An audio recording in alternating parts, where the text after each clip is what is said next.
life on the water has been a way of life for generations of Mainers. And how long have you been lobstering? Since I was a young boy, out of a skiff. A way of life now threatened. And then on my own commercially at 15. By what's changing below the surface. I guess you could never count on anything where you were going to catch them or in what volume, but now it's even worse. Lobstermen like Hugh Bowen haul in nearly $500 million worth of lobsters annually. Bowen regularly now has to go as far as 50 miles offshore to find enough lobsters, a day starting at 3 a.m. and ending close to 9 at night. I've definitely got a big concern that lobstering may not be able to be my main source of income. It's a story Dr. Andrew Pershing is hearing from lobstermen all across Maine. We're warming faster than 99% of the other ecosystems around the world. Pushing towards the end of the century, you're getting New Jersey-like conditions out here in southern Maine. He says the research shows the Gulf of Maine is warming at a rate that's literally changing what's in the water. People were bringing us all sorts of strange creatures that they'd never seen before on the shoreline. To me, at least, it doesn't seem like anyone's denying the fact that the Gulf of Maine is warming. Correct, yes. That's very apparent, and the people who are on the water see the changes. And there's like those dull spots in there. Those changes could spell disaster for the most valuable fishery in the U.S. by century's end. Modeling data. And has the coastline of Maine feeling like the coastline of Rhode Island or New Jersey, and that's where we start to lose the lobster fishery. Yeah, you don't hear a lot about New Jersey lobster.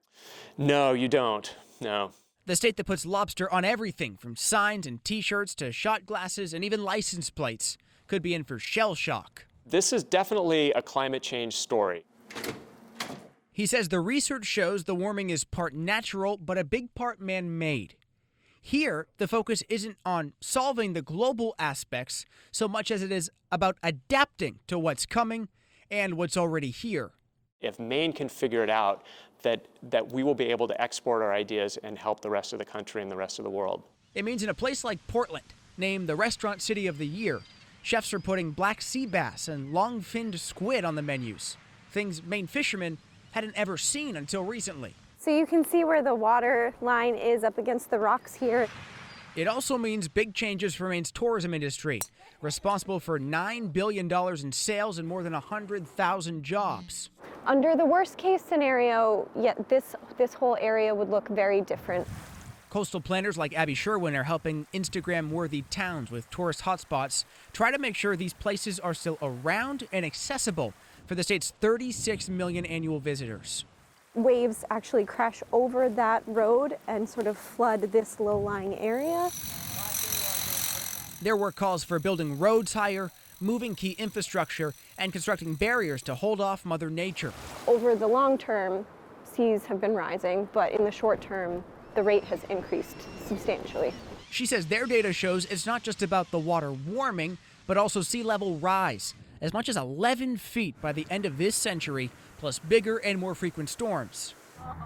It's a warning Lillian Hubbard has been trying to get out by organizing with other kids her age. The school system kind of failed us when educating us on climate change. She's gone so far as to switch from wanting to be a flight attendant to studying political science.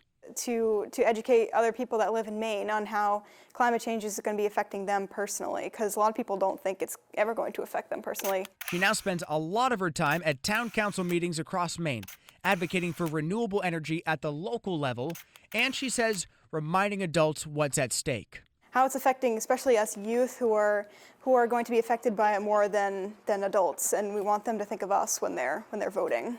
It's personal, too. Her family's charter boat business relies on both tourists and lobsters. We wouldn't be able to have our business without the lobstering trip, so it's kind of scary to think about in the future.